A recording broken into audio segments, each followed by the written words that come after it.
Social media پہ بہت زیادہ یہ خبر گردش کر رہی تھی کہ انجینئر مرزا محمد علی صاحب کو گرفتار کر لیا گیا ہے، ان کے خلاف کوئی FIR درج ہوئی اور ان کی گرفتاری عمل میں آئی۔ اس حوالے سے بھائی ہم سے بھی بار بار پوچھ رہے ہیں،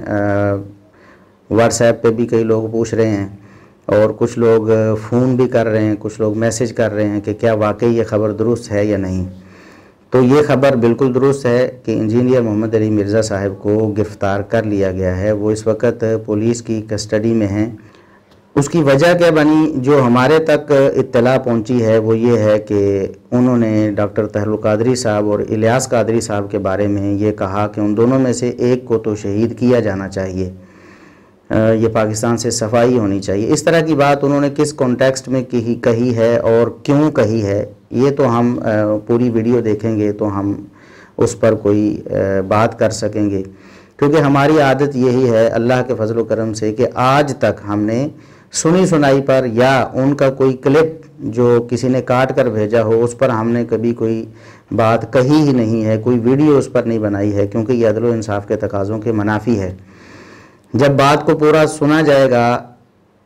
کانٹیکسٹ میں رکھ کر تو پھر بات سمجھ آئے گی۔ بہرحال یہ ان پر کیس کیا گیا اور اس وجہ سے ان کی گرفتاری عمل میں آئی نقض امن کے تحت کہ یہ شرپسندی پھیلانا چاہتے ہیں، اور اگر انہوں نے واقعی یہ الفاظ جس طرح ویڈیو میں سوشل میڈیا پہ گردش کر رہے ہیں انہوں نے کہے ہیں اور سیاق بھی وہی ہے، یقیناً یہ شرپسندی ہی ہے۔ ہم انجینئر صاحب کو بہت سمجھاتے رہے، اللہ جانتا ہے کہ ہمیں اب بھی یہ امید ہے، ہم اللہ رب العزت سے دعائیں کرتے ہیں، یہاں بھی آپ کے سامنے بھی اور خلوت میں بھی اللہ رب العزت سے یہ دعا کرتے ہیں کہ اللہ رب العزت انجینئر صاحب کو ہدایت دے دے، ہمیں ان سے کوئی ذاتی دشمنی نہیں ہے۔ اس سے پہلے بھی کچھ دن پہلے ایک کیس بعض لوگوں نے کرنے کی کوشش کی، وہ شاید ناکام ہوا اور اس پر کوئی کارروائی عمل میں نہیں آئی تھی،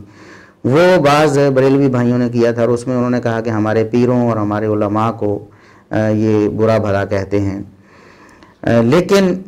افسوس اس بات کا ہوا کہ اس امت نے، پاکستان میں رہنے والے وہ جو بھی ہوں جن لوگوں نے کیس کیے ہیں، ان لوگوں نے اپنے بزرگوں یا اپنے بعض علماء کی خاطر تو کیس رجسٹر کروانے کی کوشش کی ہے، لیکن صحابہ کرام رضوان اللہ علیہم اجمعین جو کہ اس امت کے اولین افراد ہیں اور بہترین افراد ہیں، اور وہ یقیناً اللہ رب العزت کے سارے ہی پسندیدہ ہیں، بعد والوں کے بارے میں تو ہمیں حسن ظن ہوتا ہے نا۔ یہ ٹھیک ہے کہ اپنے بزرگوں کے دفاع کا حق ہر ایک کو ہے، ہمارے ماں باپ کو کوئی گالی دے، برا بھلا کہے تو ہم ظاہر ہے چین سے تو نہیں بیٹھیں گے، ہم یہ چاہیں گے کہ ایسے شخص کا منہ بند ہو جائے کسی طریقے سے جو ہمارے والدین کو، ہمارے ماں باپ کو، ہمارے رشتہ داروں کو تکلیف پہنچا رہا ہے یا ان کے بارے میں بری باتیں کر رہا ہے۔ تو ٹھیک ہے کسی نے اپنے علماء کی خاطر یہ قدم اٹھایا ہے، لیکن کیا ان لوگوں کا یہ حق نہیں بنتا تھا کہ صحابہ کرام رضوان اللہ علیہم اجمعین کے حوالے سے کتنا عرصہ ہو گیا اور ہم نے کتنی باتیں اور شہادتیں ویڈیوز کی صورت میں پیش کی لوگوں کے سامنے، علماء کے سامنے، ہر طبقہ فکر کے سامنے، کہ وہ صحابہ کرام کے بارے میں کتنی زبان درازیاں بدعتی تک کہہ دیا انہوں نے سیدنا معاویہ رضی اللہ عنہ کو۔ یہ لعنت کرنا تے معاویہ دی جڑا جاری کردہ جڑا ہے وہ طریقہ ہے، اور میں اس کو بدعت کہنے میں بھی کوئی اور محسوس نہیں کروں گا۔ اسی طرح اللہ کی لعنت کا مصداق تک ٹھہرا دیا سیدنا معاویہ رضی اللہ عنہ کو۔ سیدہ عائشہ سلام اللہ علیہا بیان کرتی ہیں کہ رسول اللہ صلی اللہ علیہ وآلہ وسلم نے فرمایا 6 قسم کے لوگوں پر میں نے لعنت کی اور اللہ نے بھی لعنت کی اور ہر نبی کی دعا قبول ہوتی ہے، یعنی اللہ کی بھی لعنت ہے اور نبی کی بھی لعنت ہے، اور یہ لعنت قبول شدہ لعنت ہے۔ استغفر اللہ۔ پہلا وہ شخص جو اللہ کی کتاب میں اضافہ کر دیتا ہے، دوسرا ہے جی اللہ کی تقدیر کو جھٹلانے والا، طاقت کے بل بوتے پر مسلط ہونے والا شخص تاکہ کسی عزت والے کو ذلیل کر دے، اے وجہ جدید شرح نہیں کر دے، تو ان سے پوچھے طاقت کے بلبوتے پہ اس امت پہ کون مسلط ہوا ہے؟ صحیح۔ اس وجہ سے سر وہ گستاخی کا فتویٰ لگاتے ہیں، طاقت سے اس امت پہ وہی مسلط ہوا ہے جس کے بارے میں ہم چیپٹر کلوز کر چکے ہیں 5B لکھ کے۔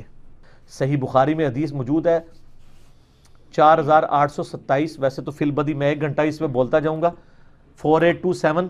کہ حضرت معاویہ رضی اللہ تعالیٰ عنہ نے اپنی وفات سے 4 سال پہلے تلوار کے زور پر اپنے بیٹے کے لیے بیعت لی. انہوں نے تلوار کے زور پر مروان بن حکم سے خطبہ دلوایا کہ اللہ تعالیٰ نے امیر المومنین کو معاویہ بن ابی سفیان کو ایک جو ہے وہ بات سجھائی ہے امت کے وسیع تر مفاد میں. وہی صاحب ہے میرے عزیز ہم وطنوں, جی وہی ہے کام, وہی ہے. دیکھو کڈی وڈی کہانی کرائی, کہانیاں ادو بھی لوگ کراندے سن. تو بال 5B پڑھ لیں تو آپ کو پتہ چل جائے گا یہ کون کون لوگ اس میں ملوث ہیں. تو اس کی آپ کو آل امیہ اور آل عباس دونوں اس کی پریکٹیکل مثال ہے. معزز کو ذلیل اور ذلیل کو معزز کرنے والا, اللہ کے حرم کی بے حرمتی کرنے والا, میری اولاد کی بے حرمتی کرنے والا, اور آخر ہے میری سنت کو ترک کرنے والا. سنت کو ترک کرنا حقیر سمجھ کے یہ بڑا جرم ہے, یا سنت کو بدل کے بدعت جاری کرنا وہ بڑا جرم ہے. تو وہ بھی آل امیہ نے کیا. اسی طرح اور بھی صحابہ کرام کا نام لے کر ان کو مینشن کر کے یہ کہنا کہ انہوں نے امت سے دھوکہ کیا ہے, نعوذ باللہ, امت نے کم پایا ہے. معاویہ بن ابی سفیان, مغیرہ ابن شعبہ, عمر ابن عاص, بسر بن ارطاہ رضی اللہ عنہم اجمعین کو اس حوالے سے صرف عزت کرتا ہوں کہ وہ اصحاب ہیں. باقی جو ان کے اعمال ہیں وہ اللہ کو خود جواب دہ ہے. میں لعنت کا قائل نہیں ہوں, لیکن ڈنکے کی چوٹ پہ بخاری و مسلم کے حدیث کی روشنی میں ان کی غلطیاں بیان کرتا ہوں, جو غلطیاں الحمدللہ میں نے نہیں ہے, نبی صلی اللہ علیہ وسلم نے پہلی پریڈکشن کی تھی کہ انہوں نے امت نے کم پاڑا ہے. اس طرح کی باتیں موجود تھیں تو اس پر کسی نے کوئی نوٹس نہیں لیا اور اس پر کسی نے کوئی کارروائی نہیں کی. اس حوالے سے ہمیں افسوس رہے گا, اور انجینئر صاحب کے حوالے سے ہمیں افسوس ہے کہ کاش وہ سمجھ جاتے, اور کاش قرآن و سنت کی جو خالص تعلیمات ہیں, اہل سنت کا جو منہج ہے جس کا وہ نام لیتے ہیں صرف اس پر عمل نہیں کرتے, کاش وہ اس پر عمل کرتے اور آج یہ حالات اور یہ معاملات نہ ہوتے. ہم اب بھی دعا گو ہیں اور امید کرتے ہیں اللہ رب العزت انہیں ہدایت دے گا اور وہ سمجھنے کی کوشش کریں گے. شاید انہیں کچھ لمحات میسر آئیں اس وقت میں جب کہ وہ اپنی سبسکرپشن جو ہے یا اپنے فالورز یا اپنے ویوز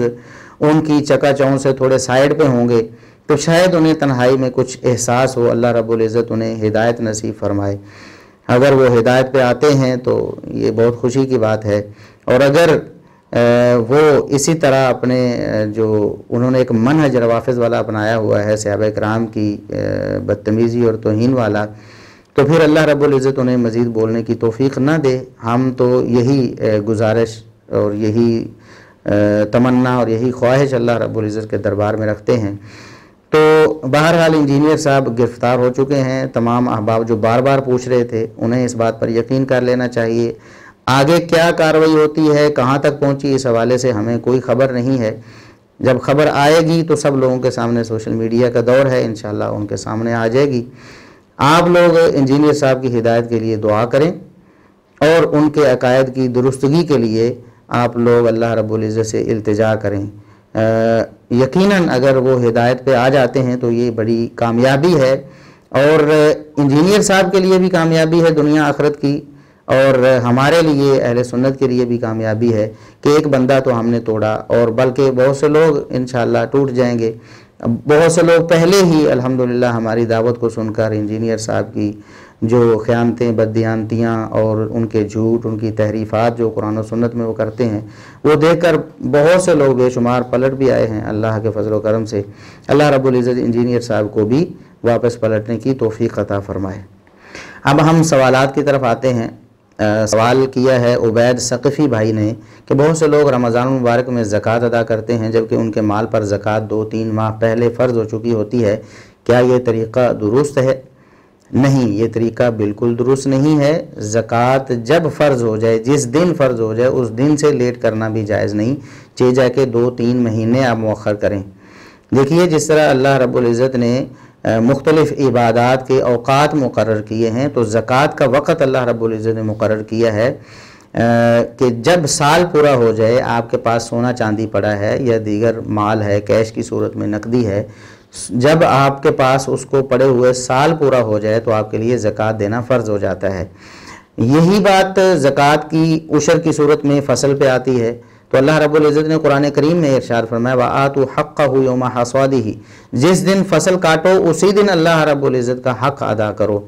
تو یہ اللہ کا حق ہے زکوٰۃ ادا کرنا، تو جس دن فرض ہوئی ہے اسی دن آپ کو ادا کرنی ہے، چیز ہے کہ آپ کئی مہینے لیٹ کر کے اللہ رب العزت کی نافرمانی کرتے رہیں۔ ہاں اس کا ایک متبادل ہے، اگر آپ سمجھتے ہیں کہ رمضان مبارک میں آپ کو زکوٰۃ دینی ہے، یہ دینی چاہیے، تو پھر آپ ایڈوانس میں زکوٰۃ ادا کریں۔ مثال کے طور پر 2-3 مہینے پہلے رمضان سے زکوٰۃ فرض ہو رہی ہے تو آپ پچھلے رمضان میں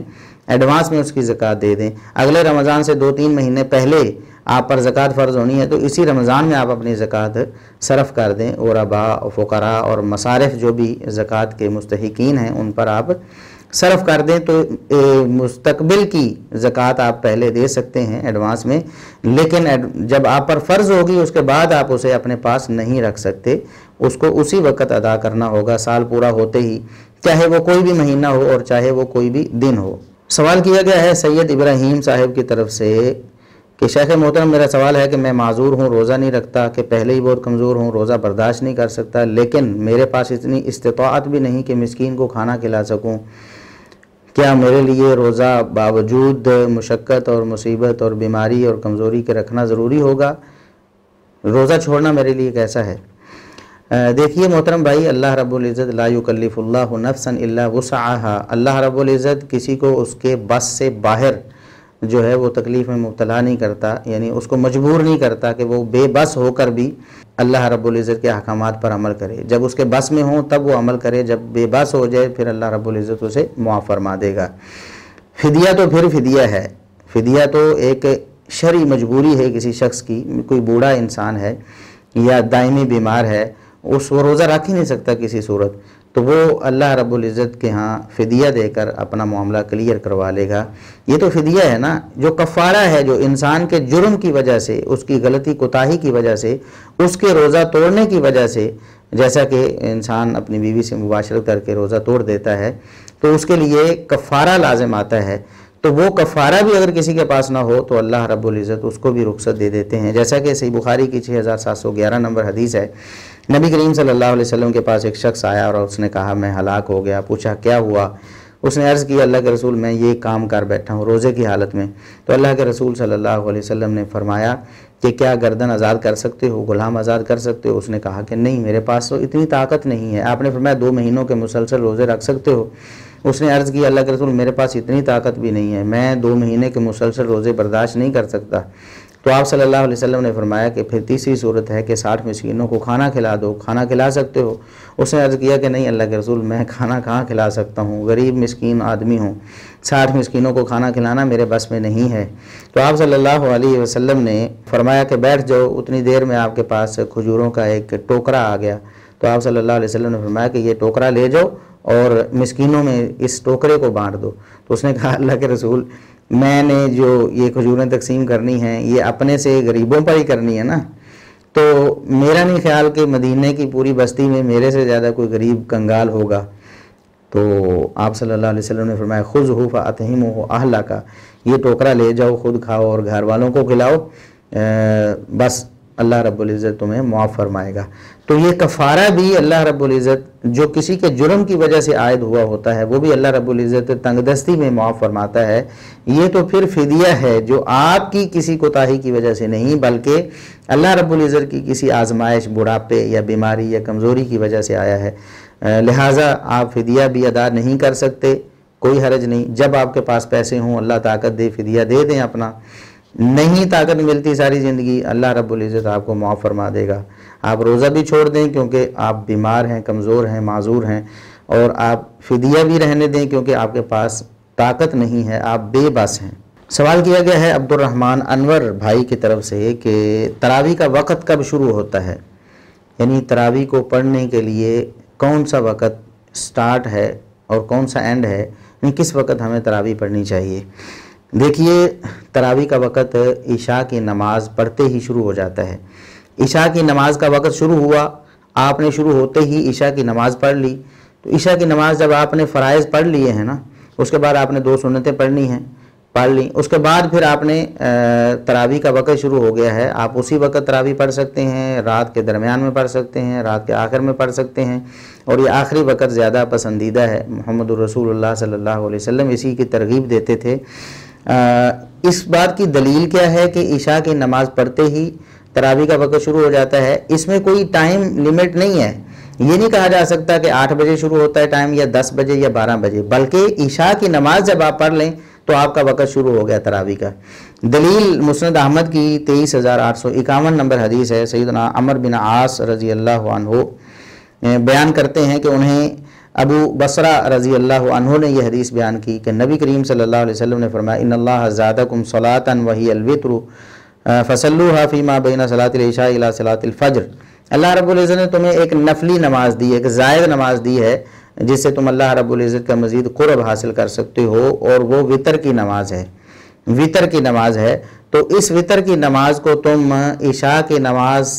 اور فجر کی نماز کے درمیان میں پڑھو۔ فجر کی نماز یعنی شروع ہوتی ہے اذان فجر کے بعد، تو اذان فجر یعنی فجر طلوع ہونے تک اس کا وقت ہے عشاء کی نماز پڑھتے ہی۔ اب ایک شخص نے عشاء کی نماز پڑھی ہے 12 بجے،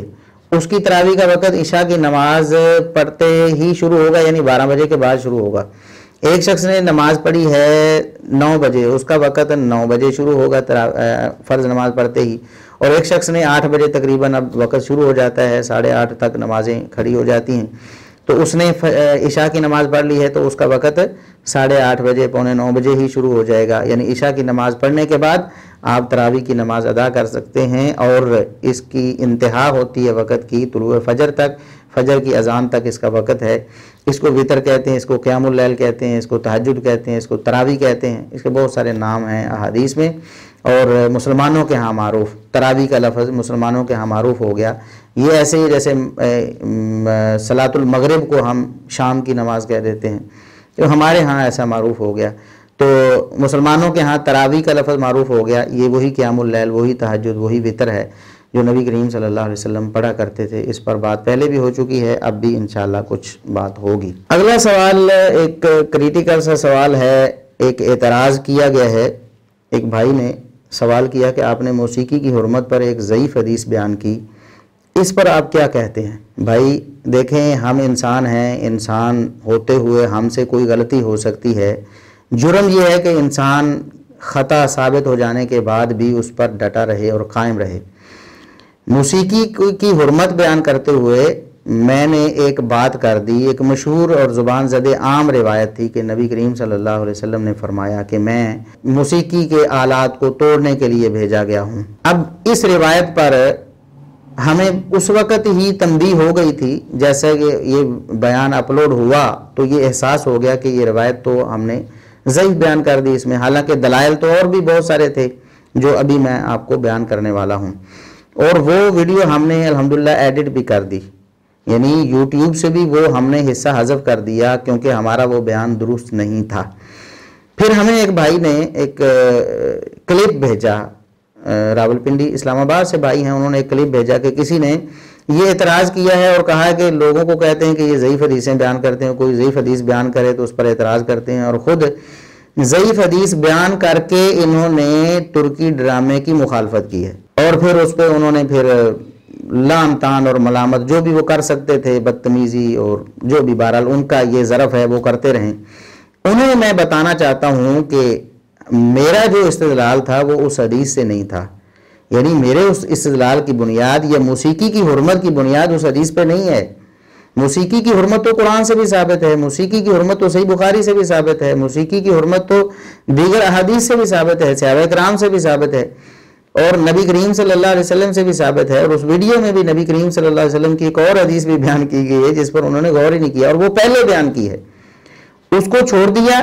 اور بعد میں جو ایک روایت ضعیف بیان ہو گئی اور ہم نے اس کو ویڈیو سے حذف بھی کر دیا الحمدللہ، اور ہم اس میں کوئی آر محسوس نہیں کرتے۔ آر تو اس بات کی ہے کہ انجینئر صاحب جھوٹ بولتے رہتے ہیں، جھوٹی روایتیں بھی بیان کرتے ہیں، ضعیف روایتیں بھی بیان کرتے ہیں، انہیں بتایا جاتا ہے یہ ضعیف روایت ہے، اس کے باوجود نہ اسے پمفلٹ سے نکالتے ہیں اور ہٹ درمی کرتے ہوئے اس پر قائم بھی رہتے ہیں، اور اس کو اپنے بیانات سے بھی نہیں حذف کرتے اور آئندہ بیان سے بھی نہیں رکتے۔ تو اس لیے ہم تو اللہ کے فضل و کرم سے ہمارا تو معاملہ ہی بڑا صاف اور شفاف ہے۔ آپ دلیل کے ساتھ بات کریں، آپ کوئی بھی ہوں، آپ گالی دے کے بھی ہمیں دلیل دیں تو ہم انشاءاللہ اس دلیل کو ایکسیپٹ کرنے کے لیے تیار ہیں،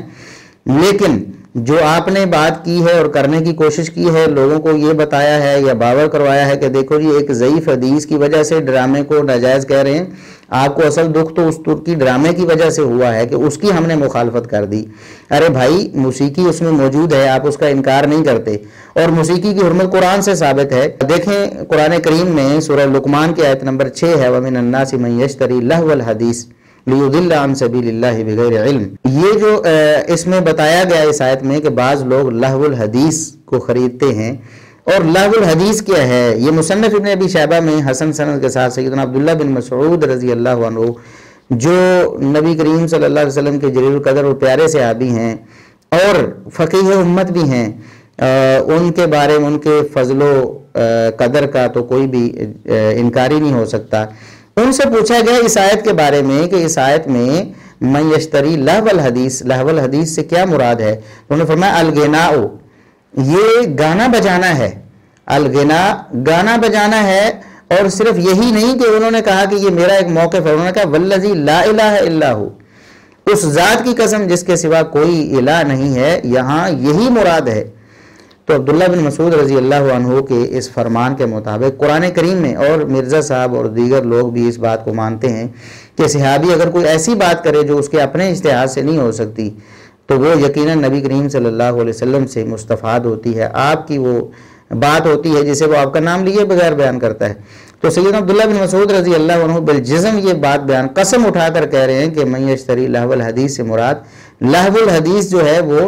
یہ گانا بجانا ہے۔ اسی طرح مصنف ابن ابی شیبہ میں اکرمہ تابعی ہیں جو عبداللہ بن عباس رضی اللہ عنہما کے شاگرد ہیں، وہ کہتے ہیں کہ اس سے مراد یہی گانا بجانا ہے۔ اور مصنف ابن ابی شیبہ میں ہی مجاہد تابعی ہیں، وہ بھی بیان کرتے ہیں کہ گناہ ہی اس سے مراد ہے۔ تو یہ بات تو قرآن کریم سے ثابت ہوگی، اور ایک دوسری آیت سے بھی ثابت ہے۔ ایک تو یہ سورہ لقمان کی آیت نمبر 6 ہے، دوسری آیت ہے سورہ نجم کی آیت نمبر 61، اس میں وَأَنْتُمْ سَامِدُونَ، سامدون کا لفظ ہے۔ تو اس کی تفسیر میں بھی مفسرین نے یہی کہا ہے، جیسا کہ عبداللہ بن عباس رضی اللہ عنہما ترجمان القرآن ہیں، اور یہ روایت سنن کبریٰ بہقی میں موجود ہے، ان کی 21005 نمبر روایت ہے، 21005۔ عبداللہ بن عباس رضی اللہ عنہما ترجمان القرآن، جن کو قرآن کی سمجھ اور بوجھ کی دعا اللہ کے رسول صلی اللہ علیہ وسلم نے دی تھی، اور جنہوں نے تفسیر محمد رسول اللہ صلی اللہ علیہ وسلم سے سیکھی ہے، وہ فرماتے ہیں کہ یہ سامدون کا لفظ جو ہے یہاں گانے بجانے والوں کے لیے ہے۔ اور اسی طرح صحیح بخاری میں اگر آپ دیکھیں محمد رسول اللہ صلی اللہ علیہ وسلم کی تعلیم کیا ہے، یہ 5590 نمبر ہے صحیح بخاری کی حدیث۔ نبی کریم صلی اللہ علیہ وسلم نے فرمایا میری امت میں کچھ ایسی قومیں آنے والی ہیں جو وہ لوگ ریشم کو حلال قرار دے لیں گے، یعنی بہانے اور ہیلے بہانے سے کوئی ایسی باتیں کریں گے کہ وہ کہیں گے یہ ریشم اب جائز ہے جی مردوں کے لیے پہننا، اور والخمر والمعازف، شراب کو بھی کوئی اور نام دے کر حلال قرار دے لیں گے، اور آلات موسیقی، معازف آلات موسیقی کو کہتے ہیں۔ نبی کریم صلی اللہ علیہ وسلم نے فرمایا ایسے بدبخت میری امت میں آئیں گے جو موسیقی کے آلات کو بھی جائز قرار دے لیں گے، اور ان کے بارے میں آگے اللہ کے رسول صلی اللہ علیہ وسلم نے وعید بیان کی کہ اللہ رب العزت ان میں سے کچھ لوگوں کو تو بندر اور خنزیر بنا دے گا، ٹھیک ہے، ان کی شکلیں مسخ کر دے گا اللہ رب العزت۔ تو یہ ایسے بدبخت ہے، یہ محمد رسول اللہ صلی اللہ علیہ وسلم نے بتایا کہ ایسے بدبخت ہوں گے جو ان چیزوں کو، ان محرمات کو بھی حلال قرار دے لیں گے۔ تو اب دیکھ لینا ترکی ڈرامے کے عشق میں انہوں نے موسیقی کو بھی حلال قرار دیا ہوا، اور انجینئر صاحب بھی کہتے ہیں کہ آپ نے موسیقی کے حوالے سے بات سننی ہے تو آپ غامدی صاحب کی سن لیں جو کہ جائز سمجھتے ہیں موسیقی کو۔ موسیقی کے بارے میں میرا موقف ڈھیلا ہے، اس لیے میں سکوت اختیار کرتا ہوں۔ میں اس میں صرف کہوں گا کہ آپ غامدی صاحب کا جو موقف ہے نا میوزک کے بارے میں وہ دیکھ لیں، وہ ٹھیک ہے، میں ٹھیک غلط نہیں کہہ رہا، آپ دیکھ لیں۔ اس لیے مسلمانوں کو لازم ہے کہ وہ ان خرافات سے اور اسلام اور اللہ اور رسول صلی اللہ علیہ وسلم کی مخالفت سے باز رہیں، اور ساز باجے گانے ان چیزوں سے وہ دور رہیں۔ اس سے آگے مسند احمد کی حدیث ہے 6591 نمبر، سیدنا عبداللہ بن عمر رضی اللہ عنہما اس حدیث کو روایت کرتے ہیں کہ رسول اللہ صلی اللہ علیہ وسلم سے انہوں نے سنا کہ آپ نے فرمایا ان اللہ عز وجل حرم الخمر والمیسر والکوبہ اللہ کے رسول صلی اللہ علیہ وسلم نے فرمایا کہ یقیناً بلا شبہ اللہ رب العزت نے شراب کو بھی حرام کیا، جوے کو بھی حرام کیا، اور کوبا کو بھی حرام کیا۔ کوبا کسے کہتے ہیں؟ طبلے کو، یعنی آلات موسیقی کو اللہ کے رسول صلی اللہ علیہ وسلم فرما رہے ہیں کہ یقیناً اللہ نے ان کو حرام قرار دے دیا ہے۔ اسی طرح مسند احمد میں 3274 نمبر حدیث بھی ہے عبداللہ بن عباس رضی اللہ عنہما سے، وہ بھی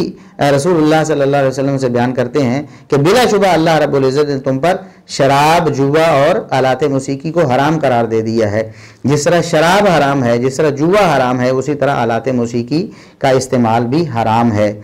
اور اب دیکھیں کہ ہم نے جو ایک روایت سر دست وہ بیان کر دی، اس کو بیان کرنے کی کوئی انٹینشن نہیں تھی، اس وقت وہ ذہن میں آئی اور اس کو بیان کر دیا، تو ہم اس پر ڈٹے بھی نہیں اللہ کے فضل پر۔ وہ ضعیف روایت ہے تو ہم چھوڑ دیتے ہیں اس کو۔ ہمارے پاس تو قرآن کی آیتیں ہیں، ہمارے پاس تو صحیح بخاری کی حدیث ہے، ہمارے پاس مسند احمد کی حدیثیں ہیں، ہمیں اس ضعیف روایت کی ضرورت بھی نہیں۔ جب پتہ چل گیا کہ وہ ضعیف ہے تو ہم نے کوڑے دان میں پھینک دی۔ ہم انشاءاللہ ساری زندگی اس کو لفٹ ہی نہیں کروائیں گے، اس روایت کو۔ ضعیف جو ہو گئی، ہمیں ثابت ہو گیا کہ محمد رسول اللہ صلی اللہ علیہ وسلم سے ثابت نہیں ہے، تو ہم تو اس سے رجوع بھی کرتے ہیں، اور ہم اپنے دلائل کی بنیاد، ہم اپنے موقف کی بنیاد اس ضعیف روایت پر رکھتے بھی نہیں تھے۔ کبھی زندگی میں ہم نے اس ضعیف روایت کی بنا پر موسیقی کو حرام نہیں کہا، اور اس ویڈیو میں بھی ہم نے بتایا کہ موسیقی حرام کیوں ہے، محمد رسول اللہ صلی اللہ علیہ وسلم نے اس کو سننا بھی پسند نہیں کیا۔ یہ روایت تو ہم نے پہلے پیش کی ہے، اس پر بات کیوں نہیں کی؟ اور پھر ترکی ڈرامے میں کیا صرف یہی ایک حرمت تھی؟ کیا اس میں گانے بجانے کے علاوہ اور کوئی قباحتیں نہیں تھیں؟ اس میں جھوٹ، اس میں بد عقیدگی، اس میں ابن عربی جیسے صوفی کی پروموشن، جس کے بارے میں ہم انشاءاللہ آگے بیان کرنے والے ہیں۔ ایک بھائی کا سوال آیا ہوا ہے، آج اگر نمبر آ گیا تو انشاءاللہ آج کر دیں گے، ورنہ کل انشاءاللہ اس کو ایڈریس کریں گے ہم، کہ ابن عربی کون تھا، وہ زندیق اور ملحد جس کے بارے میں ائمہ دین نے زندیقیت اور اس کے الحاد کی تنبیہ کی لوگوں کو، اور آج لوگ اس کو رہبر اور رہنما بنا کر پیش کر اس ڈرامے میں یہ آپ دکھانا چاہتے ہیں لوگوں کو، اور اس کو آپ کہتے ہیں یہ فرقہ واریت ہے۔ کیا موسیقی سے روکنا اور خرافات سے روکنا، اور پھر ایک بہت بڑا فتنہ اس میں غیر محرم عورتیں، اس میں غیر محرم عورتوں کو دیکھنا اس ڈرامے میں کیسے جائز ہو جاتا ہے؟ ہمیں لوگ کہتے ہیں جی آپ باقی ڈراموں کے بارے میں نہیں بولتے، اللہ کا واسطہ ہے آپ ہم سے پوچھیں تو صحیح، ہم بولتے ہیں کہ نہیں؟ ہم نے یہ دیگر مسائل، پہلے تو ہم دفاع صحابہ پہ ہماری فوکس تھی، یہ مسائل پہ تو ہم نے ابھی گفتگو کرنا شروع کی ہے، تھوڑے دن ہوئے ہیں کہ ہم مسائل پہ گفتگو کرنا شروع ہوئے ہیں، اور ہم الحمدللہ جمعے پڑھا چکے ہیں، اور اب بھی جمعے پڑھاتے ہیں، لوگوں کو سمجھاتے ہیں کہ ان خرافات سے، گانے بجانے سے آپ باز رہیں۔ بعض لوگ کہتے ہیں جی پھر تو خبریں بھی حرام ہو گئیں، بھی خبریں بھی وہ غیر محرم خواتین پڑھتی ہیں، تو کس نے فتویٰ دیا ہے خبریں سننا آپ کے لیے، اور ان خبروں میں غیر محرم خواتین کو دیکھنا تاڑنا یہ جائز ہے؟ کس عالم نے فتویٰ دیا؟ آج تک کوئی ایک فتویٰ دکھائے نا، کسی علماء حق میں سے کسی ایک نے آپ کو بتایا ہو کہ جی آپ جا کے خبریں سنیں اور خبروں میں غیر محرم عورتوں کو دیکھیں؟ بھئی غیر محرم عورت کو تو دیکھنا جائز ہی نہیں ہے۔ قرآن میں اللہ نے فرمایا قُلْ لِلْمُؤْمِنِينَ يَغُضُّوا مِنْ أَبْصَارِهِمْ، اے نبی آپ مومنوں سے کہہ دیں کہ وہ اپنی نگاہوں کو پست رکھا کریں، نگاہوں کو پست رکھیں، نگاہوں کو اٹھانا نہیں ہے۔ اگر کوئی نظر اچانک پڑ گئی ہے غیر محرم پر تو فوراً آپ نے نیچی کرنی ہے۔ دوبارہ اگر آپ نے دیکھ لیا یا اپنا دیکھنا برقرار رکھا تو آپ اللہ کے ہاں نافرمان ہو جائیں گے، اور اللہ کے رسول صلی اللہ علیہ وسلم نے فرمایا فَزِنَ الْعَيْنِ النَّظَرِ، دیکھنا آنکھ کا زنا ہے، آنکھ کی بدکاری ہے، اس کو تو زنا قرار دیا محمد رسول اللہ صلی اللہ علیہ وسلم نے، تو ہم اس کے حامی کیسے ہو سکتے ہیں؟ جتنے بھی ڈرامے ہیں جن میں ساز، موسیقی، گانا بجانا اور یہ خرافات ہیں، یہ بے پردگی، بے حیائی ہے، ہم سب کو کنڈیم کرتے ہیں، چاہے وہ پاکستانی ہوں چاہے کسی بھی ملک کے ہوں۔ کہتے جی سعودیہ نے وہ ڈرامہ چلایا جی آپ نے مخالفت نہیں کی، بھائی دیکھیں سعودیہ نے ڈرامہ کوئی بنایا ہوگا، جو ڈرامہ کسی بھی ملک نے بنایا وہ حرام ہے دیکھنا، ہم اس کو دیکھنے کے لیے کب جائز کہہ رہے ہیں؟ اگر اس میں محرمات ہیں تو اس کو دیکھنا حرام ہی رہے گا، سعودیہ بنائے گا جو بھی بنائے۔ اس ڈرامے کو ہم نے فوکس اس لیے کیا کہ لوگ اس کو اسلام کے نام پر آگے بانٹ رہے ہیں، اس کی پروموشن تو اسلام کے نام پہ ہو رہی، تو ہم نے یہ بتایا اللہ کے بندو اس میں تو اسلام کی سراسر مخالفت ہو رہی۔ اس پہ بعض لوگوں کو مرچیں لگی ہوئی ہیں اور وہ بہت زیادہ ہمیں گالیاں دے رہے ہیں اور کہہ رہے ہیں دیکھو جی یہ کر رہے ہیں، انہوں نے ڈرامہ دیکھا نہیں تو اس کے بارے میں بات کیوں کرتے ہیں؟ بھئی دیکھنا کوئی فرض ہوتا ہے؟ ڈراموں کی سٹوریاں کیا لکھی ہوئی نہیں مل جاتی؟ کیا انٹرنیٹ پہ موجود نہیں ہوتی؟ اور جن لوگوں نے وہ ڈرامہ دیکھا ہوا ہے وہ بھائی ہمیں کمنٹس میں بتا رہے ہوتے کہ یہ دیکھو یہ بھی خرافات اور یہ بھی خرافات، اور ہم اگلی پوسٹ میں اس کو بیان کر دیتے ہیں یا ویڈیو میں بیان کر دیتے ہیں. اور یہ ڈرامہ اس سے پہلے کا اس کی پروموشن شروع ہوئی تھی، اس کے بارے میں سوشل میڈیا پہ باتیں ہوئی تھیں. لوگ ہمارے کئی ساتھی جن کو ان باتوں کا پتہ نہیں تھا اور انہوں نے ہمارا لیکچر سننے کے بعد توبہ کی، انہوں نے کہا کہ اللہ سے ہم توبہ کرتے ہیں، ہم آئندہ نہیں دیکھیں گے. ہم تو سمجھتے تھے کہ شاید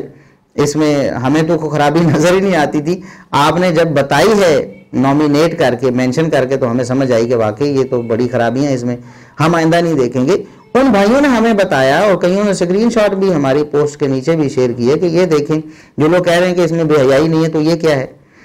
اور جو کہتے ہیں اس میں موسیقی نہیں ہے تو یہ کیا ہے، جو کہتے ہیں اس میں الہاد بے دینی نہیں ہے تو یہ کیا ہے، جو کہتے ہیں اس میں شرک نہیں ہے تو یہ کیا ہے. تو بہرحال یہ ہم کسی بھی ڈرامے کے حامی نہیں ہیں. سارے کے سارے ڈرامے جن کے اندر موسیقی ہو، جن کے اندر بے پردگی بے حیائی ہو، غیر محرم عورتوں کو دیکھنا جس کے اندر ہو، اور جس کے اندر جھوٹ ہو، جس کے اندر بدعقیدگی ہو، سارے کے سارے ڈرامے حرام ہیں. چاہے کسی ملک نے بنائے ہوں، چاہے کسی نام پہ بنے ہوں، اور چاہے کوئی بھی ان کی پروموشن کرے، وہ غلط ہے، ہم اس کو کنڈیم کرتے ہیں. اگلا سوال ہمیں ڈاکٹر ذوالفقار صاحب کی طرف سے آیا ہے جو کہ لاہور سے بلونگ کرتے ہیں. انہوں نے سوال کیا ہے کہ مولانا طارق جمیل صاحب کا بیان ہے کہ تراویح کے ہر سجدے پر 1500 نیکی لکھی جاتی ہے. تراویح کے ہر سجدے پر جنت میں ایک محل اللہ تعالیٰ بناتا ہے جس کے 60,000 سونے چاندی کے دروازے ہوتے ہیں. پھر ایک درخت اللہ لگاتا ہے جس کے نیچے 1 سال گھوڑا دوڑ سکتا ہے. تراویح کے ہر سجدے پر جنت میں ایک محل اللہ تعالیٰ بناتا ہے سرخ یاقوت کا، جس کے 60,000 سونے چاندی کے دروازے ہوتے ہیں. کیا عالی شان چیز ہے. پھر ایک درخت لگاتا ہے جس کے نیچے 1 سال گھوڑا دوڑ سکتا ہے. یہ روایت مولانا طارق جمیل صاحب نے بیان کی، اور پھر ڈاکٹر ذوالفقار صاحب کا بہت شکریہ کہ انہوں نے وہ ویڈیو بھی ہمیں ارسال کی بطور ثبوت کہ واقعی مولانا طارق جمیل صاحب یہ روایت بیان کر رہے ہیں. تو یہ روایت جھوٹی ترین روایت ہے، من گھڑت اور جھوٹی روایت ہے جو مولانا طارق جمیل صاحب نے تراویح کی فضیلت میں بیان کی. تراویح کی فضیلت ان جھوٹی روایتوں کی محتاج نہیں ہے. تراویح تہجد ہے، قیام اللیل ہے، اس کی فضیلت قرآن میں بھی موجود ہے، نبی کریم صلی اللہ علیہ وسلم کی بہت ساری احادیث بھی ہیں. اس میں تو ہمیں ایسی جھوٹی روایتیں لینے کی ضرورت نہیں ہے جس میں ایسے جھوٹ بولے گئے ہوں. شعب الایمان امام بہقی رحمہ اللہ تعالیٰ کی کتاب ہے، 3362 نمبر پہ اس روایت کی جو سند امام بہقی رحمۃ اللہ علیہ نے بیان کی ہے وہ من گھڑت جھوٹی ہے. محمد بن مروان سدی صغیر جسے کہتے ہیں متروک ہے، متہم بالکذب ہے، اور متہم بوضع الحدیث ہے. یعنی محدثین نے اس کو متروک بھی کہا، محدثین نے اس پر جھوٹ کی تہمت بھی لگائی کہ یہ حدیث میں جھوٹ بولتا ہے، اور اس پر وضع حدیث کی تہمت بھی ہے کہ حدیثیں گھڑنے میں بھی یہ ملوث ہے. ایسے جھوٹے راوی کی روایت بیان کر کے مولانا طارق جمیل صاحب آپ کون سی فضیلت ثابت کرنا چاہتے ہیں؟ ہم آپ سے بار بار یہ گزارش کرتے ہیں پیار سے، محبت سے، اور یہ اصلاح کے لیے ہے. ہمیں کوئی نفرت اور کوئی دشمنی تو نہیں ہے آپ سے. جو بات آپ کی اچھی ہوتی ہے اس کی ہم تعریف بھی کرتے ہیں. پچھلے دنوں ہم نے سیدنا معاویہ رضی اللہ عنہ کے حوالے سے جو آپ نے ایک حدیث کی طرف اشارہ کیا اور ان کی فضیلت بیان کی، ہم نے اس پر آپ کو خراج تحسین بھی پیش کیا. لیکن جو بات غلط ہے، اب جھوٹ ہے. محمد رسول اللہ صلی اللہ علیہ وسلم نے فرمایا من کذب علی متعمدا فلیتبوأ مقعدہ من النار. جو شخص مجھ پر جان بوجھ کر جھوٹ بولتا ہے، اس کو پتہ چلتا ہے کہ یہ جھوٹی بات ہے، پھر بھی میری طرف منسوب کرتا ہے. اور دوسری روایت میں الفاظ ہیں من قال علی ما لم اقل، جو میرے بارے میں وہ بات بیان کرے جو میں نے نہیں کہی اور میرا قول بیان بتائے کہ یہ میرا قول ہے حالانکہ میں نے وہ نہیں کہا، فلیتبوأ مقعدہ من النار، وہ اپنا ٹھکانہ جہنم سمجھے. تو یہ ایک بڑی خطرناک بات ہے، اور یہ ہمارے لیے فرض ہے، یہ ہمارا فریضہ ہے مسلمانوں کا، محمد رسول اللہ صلی اللہ علیہ وسلم کے ماننے والوں کا، کہ انہیں کوئی بات ایسی سامنے آتی ہے، وہ دیکھتے ہیں کہ یہ جھوٹ بولا جا رہا ہے نبی کریم صلی اللہ علیہ وسلم پر، ان پر فرض ہے کہ وہ لوگوں کو تنبیہ کریں. مولانا طارق جمیل صاحب کو بھی اور جو لوگ ان کو سننے والے ہیں ان تک بھی یہ بات پہنچانا ہمارا فرض ہے کہ یہ جھوٹی روایت ہے. محمد رسول اللہ صلی اللہ علیہ وسلم نے قطعاً ایسا نہیں فرمایا. اب اس کے بھی کمنٹس آپ دیکھ لیجئے گا اس ویڈیو کے بھی. اب لوگ نیچے پھر ہمیں برا بلا کہہ رہے ہوں گے جی مولانا طارق جمیل صاحب نے یہ کیا ہے وہ کیا ہے. بھائی کیا ہے، ہم کب کہتے نہیں کیا؟ یہ جھوٹی روایت کیوں بیان کی انہوں نے؟ یہ انہیں بیان نہیں کرنا چاہیے تھی، اور اگر انہیں معلوم نہیں تھا، وہ سند کا علم نہیں رکھتے اور علماء سے رابطہ بھی نہیں کیا، اور انہوں نے اس روایت کے بارے میں بس پڑھ کے اس کو بیان کر دیا، تب بھی ہمارا تو فرض ہے ہم ان تک بات پہنچائیں کہ اللہ کے لیے ایسی جھوٹی روایتیں آپ محمد رسول اللہ صلی اللہ علیہ وسلم کی طرف منسوب نہ کریں۔ اگر ہم یہ باتیں اسی طرح برداشت کرتے رہیں تو ہمارے ایمان کا کیا حال ہوگا؟ کیا محمد رسول اللہ صلی اللہ علیہ وسلم کو کل ہم منہ دکھا پائیں گے؟ آپ جب پوچھیں گے کہ آپ کے سامنے مجھ پر جھوٹ بولا جاتا تھا، جھوٹی روایتیں بیان کی جاتی تھیں، تو آپ کو پتہ بھی تھا یہ جھوٹی روایتیں، آپ لوگوں کو کیوں نہیں بتاتے تھے؟ اس لیے ہم اس کو فریضہ سمجھ کر اور خیر خواہی کے جذبے سے کرتے ہیں۔ مولانا طارق جمیل صاحب سے بھی اور ان کے سننے والوں سے بھی التماس ہے کہ یہ جھوٹی روایت ہے، قطعاً اس کو بیان کرنا جائز نہیں ہے۔ سوال کیا گیا ہے طلحہ شاہد صاحب کی طرف سے کہ وتر کی دوسری رکعت کے بعد تیسری رکعت میں اٹھتے وقت رفع الیدین کیا جائے گا جب 3 وتر اکٹھے پڑھے جائیں گے؟ ہم اس پر کل بیان کر چکے ہیں، یوٹیوب پہ ویڈیو بھی اپلوڈ ہو جائے گی انشاءاللہ ان قریب، کہ 3 وتر پڑھنے کے 2 طریقے ہیں۔ ایک طریقہ جو بہتر اور مستحب اور مسنون ہے وہ یہ ہے کہ 2 وتر پڑھ کے سلام پھیرا جائے، پھر 1 وتر پڑھا جائے، لیکن 3 وتر اکٹھے پڑھنا بھی صحابہ کرام سے ثابت ہے، اس کے حوالے بھی ہم نے بیان کیے تھے۔ جب 3 وتر اکٹھے پڑھے جائیں گے تو 2 رکعتوں کے بعد بیٹھا نہیں جائے گا بلکہ تیسری کے لیے اٹھا جائے گا، یعنی پہلی، دوسری اور تیسری مسلسل پڑھی جائیں گی، 2 کے بعد تشہد نہیں بیٹھا جائے گا۔ اب اشکال یہ ہے کہ عام طور پر جب تیسری رکعت کے لیے ہم کھڑے ہوتے ہیں تو تشہد کے بعد کھڑے ہوتے ہیں، پھر ہم رفع الیدین کرتے ہیں، لیکن جب ہم تیسری رکعت تشہد کے بغیر کھڑے ہو رہے ہیں تو کیا پھر بھی رفع الیدین کریں گے؟ تو جواب ہے کہ جی بالکل پھر بھی ہم رفع الیدین کریں گے، اور اس حوالے سے دلیل صحیح بخاری کی حدیث ہے۔ صحیح بخاری میں 739 نمبر حدیث ہے، سیدنا عبداللہ بن عمر رضی اللہ عنہما، ان کا عمل بیان کیا نافع مولا ابن عمر نے۔ وہ بیان کرتے ہیں کہ کانا اذا داخل فی الصلاۃ کبر ورفع یدیہ، عبداللہ بن عمر رضی اللہ عنہما جب نماز میں داخل ہوتے یعنی نماز شروع کرتے تکبیر کہتے اور رفع الیدین کرتے، وَإِذَا رَكَعَ رَفَعَ يَدَيْهِ، اور جب رکوع کرتے تو رفع الیدین کرتے۔ اور یہ بات یاد رکھنی چاہیے، ہم اس کی طرف بار بار آپ کی توجہ دلاتے رہتے ہیں کہ یہ روایت کی ہے نافع نے، اور نافع تابعی ہیں، یعنی نبی کریم صلی اللہ علیہ وسلم کے دور کی یہ بات نہیں ہے۔ عبداللہ بن عمر کو نبی پاک صلی اللہ علیہ وسلم کی وفات کے بعد دیکھا ہے، وہ نماز کے شروع میں رفع الیدین کرتے، جب رکوع کرتے تو رفع الیدین کرتے، وَإِذَا قَالَ سَمِعَ اللَّهُ لِمَنْ حَمِدَهُ رفع یدیہ، جب سمع اللہ لمن حمدہ کہتے تو رفع الیدین کرتے، وَإِذَا قَامَ مِنَ الرَّكْعَتَيْنِ رفع یدیہ، اور جب عبداللہ بن عمر رضی اللہ عنہما 2 رکعتوں سے اٹھتے تو رفع الیدین کرتے، 2 رکعتوں سے اٹھتے تو رفع الیدین کرتے۔ اس سے یہ ثابت ہوتا ہے کہ صحابہ کرام نے رفع الیدین کو منسوخ نہیں سمجھا۔ اگر نبی کریم صلی اللہ علیہ وسلم نے اسے منع کر دیا ہوتا شریر گھوڑوں کی دمیں کہہ کر، تو پھر عبداللہ بن عمر رضی اللہ عنہ سے جیسے جلیل القدر صحابی کیوں کرتے؟ مالک بن حویرث رضی اللہ عنہ، لمبا موضوع ہے، دیگر صحابہ کرام ابو حمید ساعدی رضی اللہ عنہ، سیدنا ابوبکر صدیق رضی اللہ عنہ سے بھی نبی کریم صلی اللہ علیہ وسلم کی زندگی کے بعد بھی یہ تعلیم دینا ثابت ہے، رفع الیدین رکوع جاتے سر اٹھاتے وقت۔ تو عبداللہ بن عمر رضی اللہ عنہما نے جب یہ کیا تو تیسری رکعت میں اٹھتے وقت بھی رفع الیدین کیا، اور صرف اپنا عمل ہی نہیں،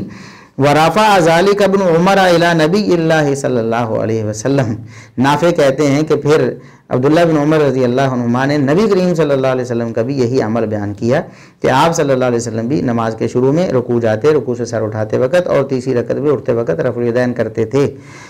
لہٰذا تیسری رکعت جو بھی ہوگی وہ تشہد بیٹھ کے آپ تیسری رکعت کے لیے اٹھیں، یا تشہد بیٹھے بغیر جیسے وطروں میں اٹھتے ہیں اٹھیں، یا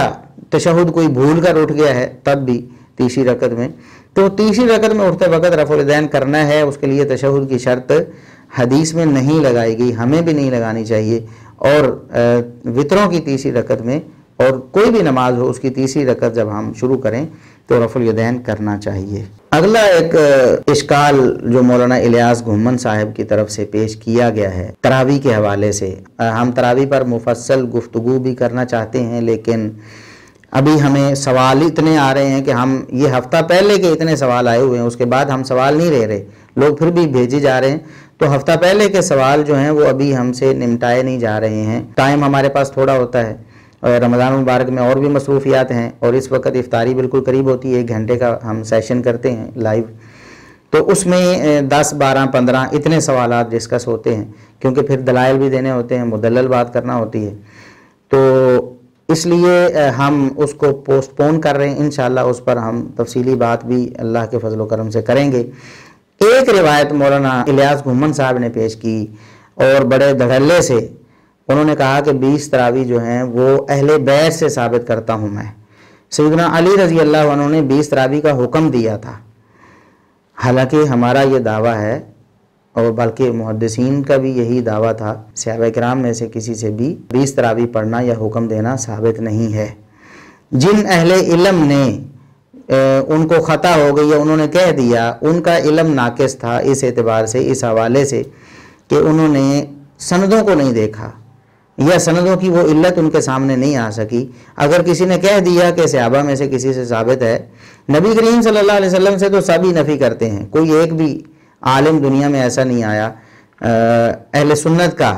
واقعی علماء حق میں سے کوئی عالم ہو، بڑا محدث ہو اور اس نے کہا ہو کہ نبی کریم صلی اللہ علیہ وسلم نے 20 تراویح کبھی پڑھی ہیں، ایسا تو ہے ہی نہیں. اور دیگر جو علماء ہیں وہ صحابہ کرام سے بھی نفی کرتے ہیں. بعض علماء کو غلطی لگی کہ شاید صحابہ کرام میں سے کسی سے ثابت ہے، لیکن یہ بھی غلط فہمی ہی رہی. جیسا کہ یہ غلط فہمی ہے، ہم مولانا الیاس گھمن صاحب سے بڑے احترام سے یہ عرض کریں گے کہ آپ نے یہ روایت پیش کی، کتاب سے بھی پیش کی،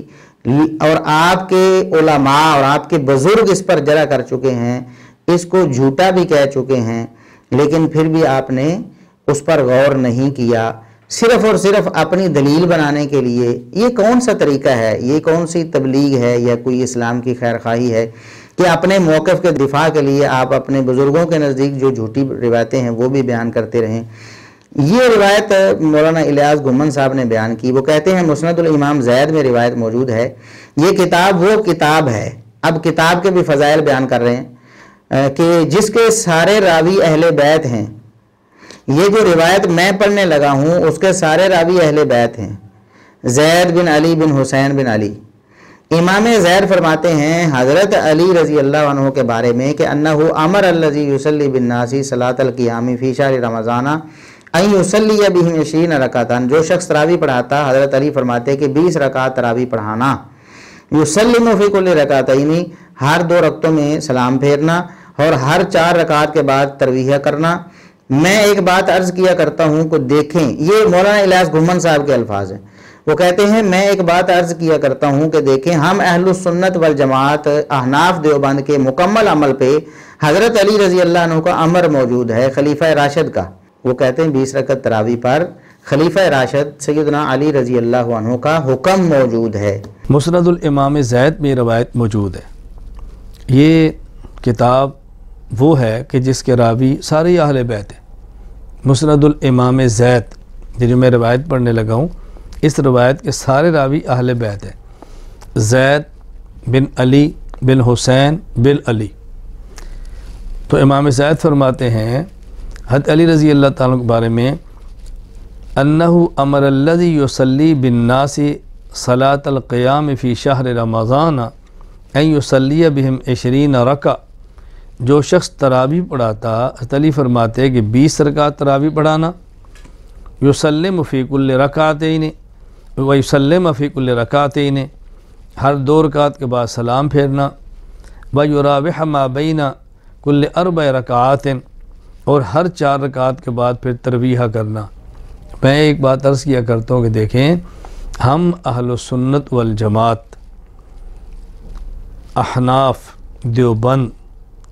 کے مکمل عمل پہ حضرت علی رضی اللہ تعالیٰ عنہ کا امر موجود ہے، خلیفہ راشد کا. اب دیکھیں، اگر یہ روایت ثابت ہوتی تو سر آنکھوں پر ہم تو اس کو ماتھے سے لگاتے، اس کو چومتے، اس پر عمل کرتے. سیدنا علی رضی اللہ عنہ خلیفہ راشد ہیں، داماد رسول ہیں، ان کے فضائل و مناقب ہر مسلمان کے ہاں مسلم ہیں. ایک عام صحابی روایت بیان کرے تب بھی، اور اگر سیدنا علی رضی اللہ عنہ بیان کریں تو کیا بات ہے. ہمارے لیے تو وہ دلیل شرعی ہے. محمد رسول اللہ صلی اللہ علیہ وسلم سے بیان کریں یا پھر کوئی صحابی ایسا حکم دے جس میں دوسرے صحابہ اس سے اختلاف نہ کریں، ہمارے سر آنکھوں پر ہم تو اس کو حجت مانتے ہیں اور اس کو دین اور شریعت مانتے ہیں. لیکن کیا یہ روایت ثابت ہے؟ مولانا الیاس گھمن صاحب آپ ذرا غور کریں.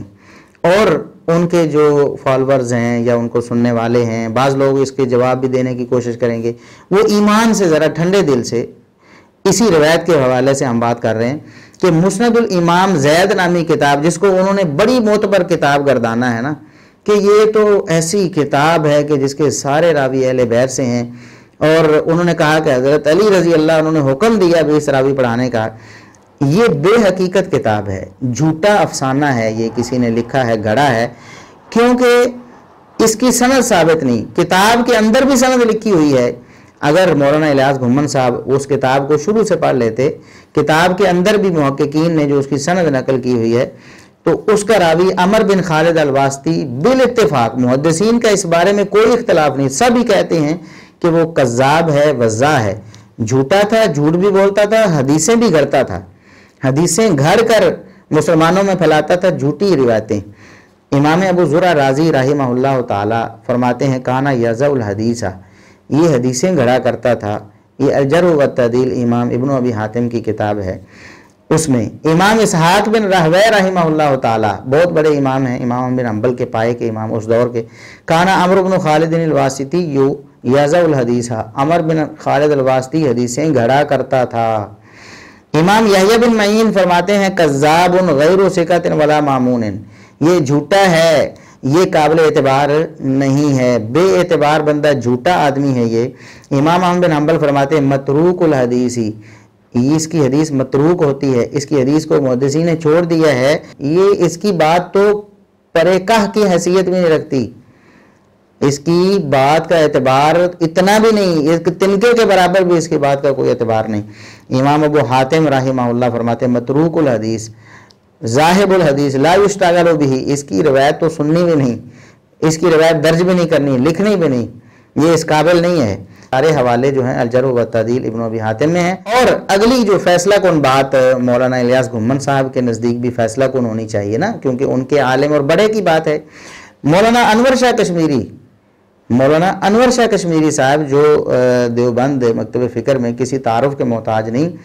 اور سب کے ہاں ان کا مقام اور ان کا احترام ہے. خود مولانا الیاس گھمن صاحب بھی ان کے معترف ہیں. وہ فرماتے ہیں، اور انہوں نے یہ بات کہاں لکھی ہے؟ صحیح بخاری کی شرح فیض الباری میں. صحیح بخاری کی شرح میں ایک بہت بڑے حنفی اور دیوبندی عالم انور شاہ کشمیری صاحب لکھتے ہیں ان الآفت فی کتابہ من حیث جہالت ناقلیہ، اس کی کتاب جو امام زید کی طرف منسوب کی جاتی ہے نا کتاب، یہ کتاب جھوٹی ہے. اور اس جھوٹ کی جو آفت ہے، اس کی جو مصیبت اس میں آئی ہے، وہ کہاں سے آئی ہے؟ اس کو نقل کرنے والے راویوں کے مجہول ہونے کی وجہ سے. وہ کہتے ہیں اس کے نقل کرنے والوں کا کوئی عطا پتہ ہی نہیں ہے کہ وہ کون لوگ تھے، سچے تھے، جھوٹے تھے. تو یہ جھوٹ اور آفت جو ہے یہ ان لوگوں نے گھڑی ہے اور امام زید رحمہ اللہ تعالیٰ کی طرف منسوب کر دی. اب لوگ کہتے ہیں جی اہل بیت کی سنت ہے جی 20 تراویح پڑھنا، اور اہل بیت کا حکم ہے 20 تراویح پڑھنا. تو یہ جھوٹی روایت اور جھوٹی کتاب، اس کو کس طرح مولانا الیاس گھمن صاحب لوگوں کے سامنے بال یقین اور بلا دھڑک، بلا جھجک پیش کر رہے ہیں. دیکھیں جھوٹی روایت کو پیش کرنا، اس کو تو بیان کرنا ہی جائز نہیں، الا یہ کہ آپ اس کا جھوٹ ہونا واضح کریں. جس طرح ہم ابھی بیان کر رہے ہیں کہ یہ جھوٹی روایت ہے، اس طرح تو بیان کر سکتے ہیں، ورنہ جھوٹی روایت کو بیان کرنا جائز نہیں ہے. آپ اپنے علماء سے رابطہ کر لیتے. مولانا انور شاہ کشمیری صاحب کی یہ فیض الباری آپ پڑھ لیتے، آپ صحیح بخاری کا دورہ بھی کرواتے ہوں گے، اور اپنے عالم جو ہیں ان کی شرح ہی آپ نے نہیں پڑھی فیض الباری، اور اس میں یہ لکھا ہوا ہے کہ یہ کتاب جھوٹی ہے، ثابت نہیں ہے. اور ہم نے بتایا کہ اس کا راوی عمر بن خالد الواسطی جو ہے وہ حدیثیں گھڑنے والا بدبخت تھا، جھوٹا شخص تھا. اس کی روایت کو کیسے آپ لوگوں کے سامنے دلیل بنا کر پیش کر سکتے ہیں؟ اور یہ جو بات آپ نے کی نا، یہاں کریڈٹ لینے کی کوشش کی کہ ہم تو اہل بیت کی بات مانتے ہیں، اہل بیت کی یہ روایت ہے اور اہل بیت کی کتاب ہے، یہ تو جھوٹ ثابت ہو گیا نا، اہل بیت سے تو ثابت نہیں ہوا. ہم بتاتے ہیں آپ کو کہ قرآن کہتا ہے کہ ازواج النبی بھی اہل بیت ہیں. قرآن نے کہا نا اہل بیت، انہیں سب مانتے ہیں، اہل سنت تو سارے مانتے ہیں نا. اہل بیت میں سے سیدہ عائشہ رضی اللہ عنہا کا موقف صحیح بخاری میں موجود ہے. صحیح بخاری میں موجود ہے کہ سیدہ عائشہ رضی اللہ عنہا کہتی ہیں نبی کریم صلی اللہ علیہ وسلم کے بارے میں کہ ما کان یزید فی رمضان ولا فی غیرہ علی 11 رکعۃ، کہ آپ رمضان میں یا غیر رمضان میں 11 رکعت سے زیادہ قیام اللیل ہی نہیں کرتے تھے. آپ پڑھتے ہی نہیں تھے، رمضان ہو یا غیر رمضان، رات کی نماز آپ صلی اللہ علیہ وسلم کی 11 رکعتوں سے زیادہ نہیں ہوتی تھی۔ یہ تو ہمیں اہل بیت میں سے سیدہ عائشہ رضی اللہ عنہا نے بتایا ہے۔ کیا مولانا الیاس بھومن صاحب آپ اہل بیت کی بات مانیں گے؟ جو صحیح بخاری میں درج ہے، اصح الکتب بعد کتاب اللہ، اس کی سند بھی بے غبار ہے، آپ بھی اس پر جرح نہیں کر پاتے۔ اور موطا امام مالک میں صحیح بخاری کی ہی شرط پر حدیث ہے، سیدنا عمر فاروق رضی اللہ عنہ جو خلیفہ راشد ہیں، آپ خلیفہ راشد کہہ رہے ہیں نا، خلیفہ راشد کا امر ہے، یہ تو جھوٹ ہے، جبکہ یہ موطا امام مالک والی روایت خلیفہ راشد سیدنا عمر فاروق رضی اللہ عنہ کا حکم، جو سیدنا علی رضی اللہ عنہ سے بھی پہلے خلیفہ ہیں، ان کا حکم کیا تھا کہ وہ سیدنا ابی بن کعب اور سیدنا تمیم داری رضی اللہ عنہ دونوں کو حکم دیتے تھے کہ وہ لوگوں کو 11 رکعت پڑھائیں۔ 11 رکعت کا حکم تو ثابت ہے خلیفہ راشد سیدنا عمر بن خطاب رضی اللہ عنہ سے، اور 11 رکعت تو اہل بیت سے ثابت ہیں، ازواج النبی سے، سیدہ عائشہ رضی اللہ عنہا سے، تو 20 رکعتیں کس اہل بیت سے ثابت کی آپ نے؟ وہ تو جھوٹ نکلا مولانا الیاس بھومن صاحب۔ اس لیے ہم لوگوں کو تنبیہ کرتے ہیں کہ صرف آنکھیں بند کر کے آپ کسی کی بات نہ مان لیا کریں، علماء سے رابطہ کریں، تحقیق کریں، تفتیش کریں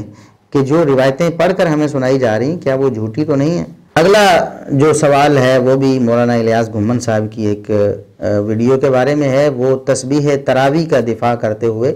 ہم نے پیچھے ایک ویڈیو بنائی تھی جس میں ہم نے بتایا تھا کہ دعائے تراویح کی حقیقت کیا ہے، کہ لوگ تراویح کے درمیان میں 4 رکعتیں پڑھ کے بیٹھتے ہیں، پھر 4 رکعتیں پڑھ کے بیٹھتے ہیں، تو اس دوران وہ ایک دعا پڑھتے ہیں، سبحان ذی الملک والملکوت، سبحان ذی العزت والجبروت، اور اس طرح کی دعا وہ پڑھتے ہیں۔